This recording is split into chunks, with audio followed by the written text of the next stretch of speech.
For more on this, we are joined by political analyst Nikola Mikovic, live from Greece. Thank you for joining us, Mr. Mikovic. Ukraine's latest large-scale drone strikes have reached deep into Russian territory and targeted key oil facilities. So how do you assess the significance of this escalation?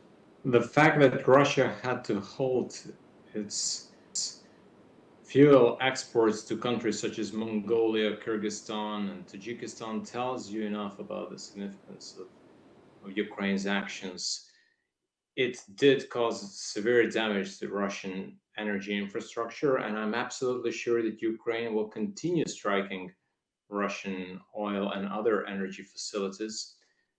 At this point, Russia does not seem to be in a position to protect those facilities, and as a result is suffering huge damage. The problem for Moscow is that it's heavily dependent on energy exports, and this Ukraine's action will have an impact on the Russian economy. That does not necessarily mean that Russia will not be in a position to continue exporting crude oil. I'm sure it will, but the problem is that it will have to export crude oil and then to purchase refined petroleum products from countries such as Belarus, Kazakhstan, and potentially some other nations. In any case, Ukraine's actions clearly demonstrated Kiev is willing to raise the stakes, and now the ball is in Moscow's court.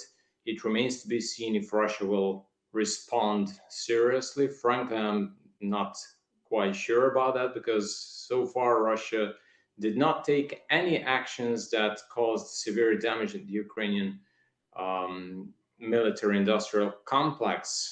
But maybe the Ukrainian moves will now force the Kremlin to at least slightly change its strategy. The time will tell if Putin and his elite are willing to do that. So President Zelensky says Ukraine has secured US approval to produce Patriot missiles domestically. So how could this reshape Ukraine's long-term defense capabilities, please?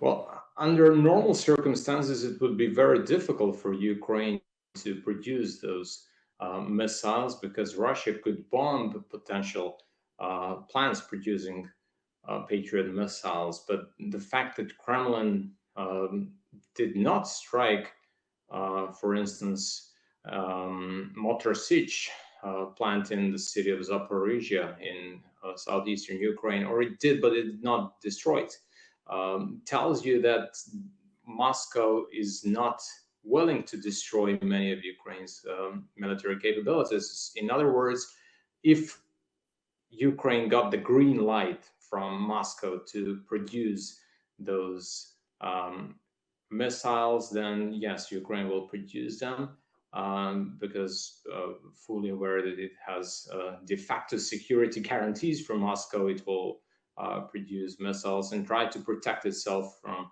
Russian strikes. Now, the problem is that there is no 100% protection against drone and missile strikes, and we've seen that during the recent US-Iran missile and drone campaign, because Israel, for instance, has a very good air defense systems, but in spite of that, Iran managed to inflict severe damage on its military and civilian infrastructure. So even if Ukraine eventually starts producing Patriot missiles, that does not necessarily mean that it will be able to fully protect itself, although, of course, to a significant extent, those missiles will help it protect at least some key facilities.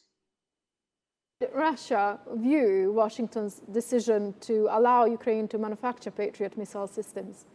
I think Russia is trying to create an illusion that the United States is a neutral mediator. So it's turning a blind eye to Washington's moves.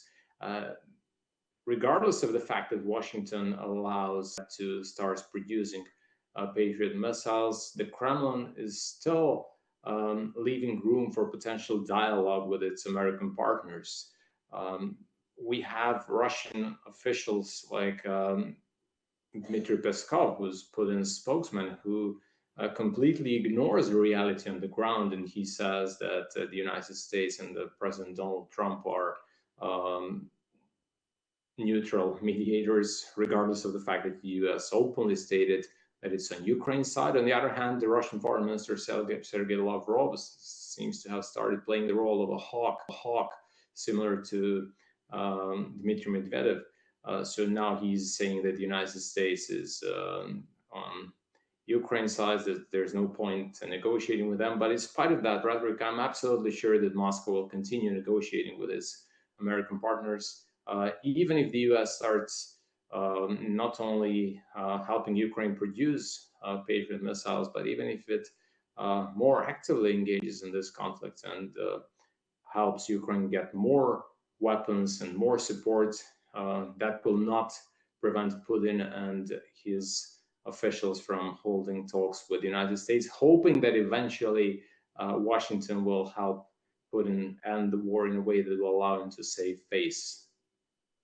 Trump claims that a progress has been made toward a peace settlement. So do you see any realistic signs of diplomacy gaining momentum? No, I don't, because neither side has achieved any of its military goals.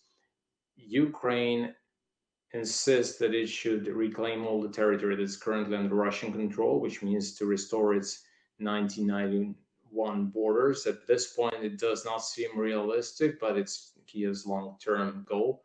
If it's helped by the West and if Russia continues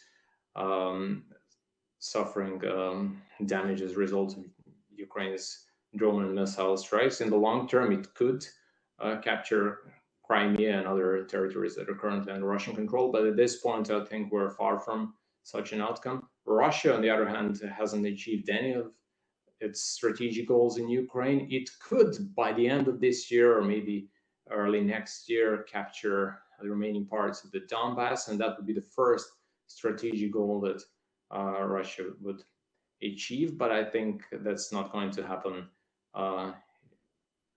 in the near future. As I said, I think that it's possible that Russia will do that later this year or in 2027. But even if that happens, even if Russia captures the Donbass, that does not mean that Ukraine will be willing to end the conflict and to recognize Russia's annexations of those regions. So Ukraine will continue fighting one way or another. It is possible that eventually Moscow and Kiev will agree to freeze the conflict, but it will be like what's happening in the Middle East now. So the US and Iran agreed to freeze their conflict, but as we can see, there are periodically missile strikes. They exchange missile strikes. So it's quite possible that Russia and Ukraine will do the same if they eventually agree to freeze the conflict. But under the current circumstances, I think it's not quite likely. I think the most realistic scenario is the continuation of hostilities until one of the two parties agrees to de facto capitulate, to surrender. But we're still far from such an outcome.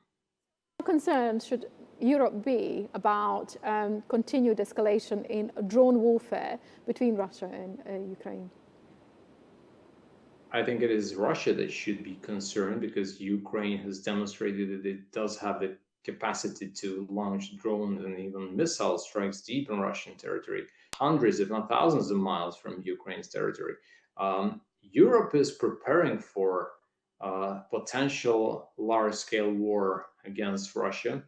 I think what Kremlin is doing is provoking European countries by occasionally launching drones into NATO airspace.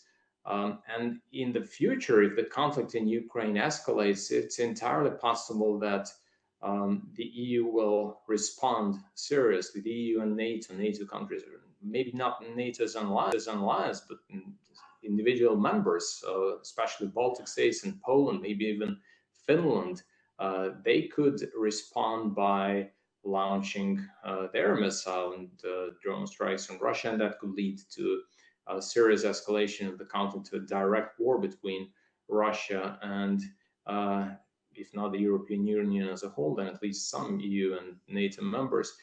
For now, in my view, European countries continue their preparations for such a scenario, and Ukraine's actions actually help Europe because they continue weakening Russian military capabilities. So if eventually a large-scale conflict erupts, Europe will be in a much better position than the Russian Federation, that will be exhausted and weakened as a result of this war in Ukraine.